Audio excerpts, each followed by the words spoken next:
우리는 가끔 이런 생각을 합니다. 아이들은 왜 우리에게 왔을까? 단순히 운명이라고 말할 수도 있겠지만 심리학은 분명한 답을 줍니다. 아이가 부모에게 오는 건 우연이 아니라 삶을 유지하고 성장하기 위해 꼭 필요한 이유가 있기 때문입니다. 오늘은 자식이 부모에게 오는 5가지 이유를 심리학적으로 풀어보며 우리가 놓치고 살던 의미를 함께 짚어보려 합니다. 첫 번째, 애착이론. 아이는 생존을 위해 부모에게 온다. 아이는 태어나자마자 스스로 생존할 수 없는 존재입니다. 먹을 수도 움직일 수도 스스로를 보호할 수도 없습니다. 그래서 본능적으로 부모를 찾습니다. 심리학자 존 볼비의 애착이론은 바로 이 사실을 강조합니다. 부모의 품은 아이에게 단순한 사랑의 공간이 아니라 생존을 위한 필수 조건이었습니다. 부모에게서 떨어지면 위험에 노출된다는 사실을 본능적으로 아는 거죠. 그래서 아이는 울고 안기려 하고 부모의 체온을 확인하며 살아갑니다. 결국 아이가 부모에게 오는 첫 번째 이유는 살아남기 위해서입니다. 하지만 아이가 부모에게 오는 이유는 단순히 살아남기 위해서에만 머물지 않습니다. 그 이후의 삶 전체를 결정짓는 더 깊은 이유가 있습니다. 두 번째, 안정된 애착은 평생의 힘이 된다. 많은 연구는 어린 시절 부모와 맺은 애착이 평생의 삶을 좌우한다고 말합니다. 부모와의 관계가 안정적이고 따뜻했다면 아이는 성인이 되어서도 타인과 건강한 관계를 맺고 삶의 어려움 속에서도 쉽게 무너지지 않습니다.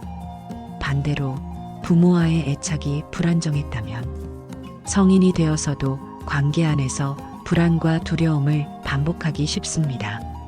결국 아이가 부모에게 오는 두 번째 이유는 단순한 보호가 아니라 인생을 살아갈 심리적 힘을 얻기 위해서입니다.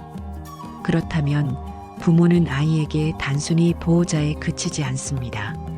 아이가 자신을 어떻게 바라보고 어떤 사람이 될지 결정하는 가장 큰 거울이 됩니다. 세 번째, 부모는 아이의 거울이다. 아이는 부모를 통해 자신을 발견합니다. 부모가 보여주는 표정, 목소리, 태도 속에서 아이는 나는 어떤 존재인가를 배웁니다.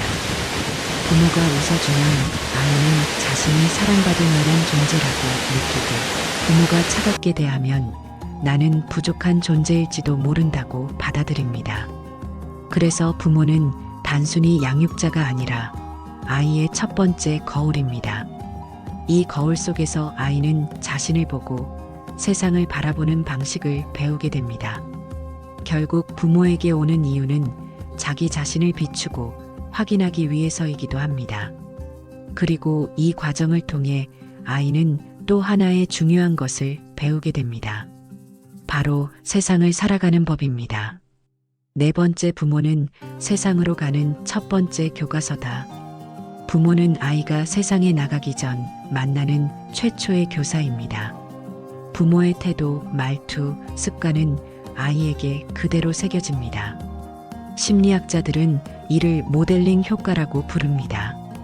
아이는 가르침을 통해서보다 관찰과 모방을 통해 더 많은 것을 배웁니다. 부모가 누군가에게 친절하게 대하면 아이는 자연스럽게 배웁니다. 반대로 화내고 비난하는 모습을 자주 본 아이는 세상도 그런 곳이라 믿게 됩니다. 결국 아이가 부모에게 오는 이유는 세상을 배우기 위해서입니다. 그리고 마지막으로 부모와 자식의 만남에는 설명할 수 없는 더 깊은 이유가 있습니다. 바로 사랑의 힘입니다. 다섯 번째, 아이는 사랑을 주고받기 위해 부모에게 온다. 아이는 부모를 통해 사랑을 배우고 또 사랑을 줍니다. 심리학적으로도 부모와 아이의 관계는 단순한 양육이 아니라 깊은 상호작용입니다. 부모는 아이를 돌보며 내가 누군가에게 필요한 존재라는 가장 본질적인 가치를 경험합니다. 반대로 아이는 부모의 사랑을 받으며 내가 세상에 환영받는 존재라는 확신을 얻습니다. 결국 아이는 부모에게 사랑을 주고받기 위해 삶을 더 깊게 살아가기 위해 옵니다. 자식이 부모에게 오는 이유는 단순히 의존하기 위해서가 아닙니다. 생존을 위해, 힘을 얻기 위해, 자신을 비추기 위해, 세상을 배우기 위해, 그리고 사랑을 주고받기 위해서입니다. 이 5가지 이유 속에는 우리가 놓치고 살던 진실이 숨어 있습니다. 부모와 자식은 서로를 완성해주는 관계입니다. 결국 아이가 우리에게 온 이유는 우리에게도 새로운 삶의 의미를 주기 위해서입니다. 당신이 지금 곁에 있는 아이를 바라본다면 그 존재가 얼마나 큰 선물인지 다시 느낄 수 있을 겁니다.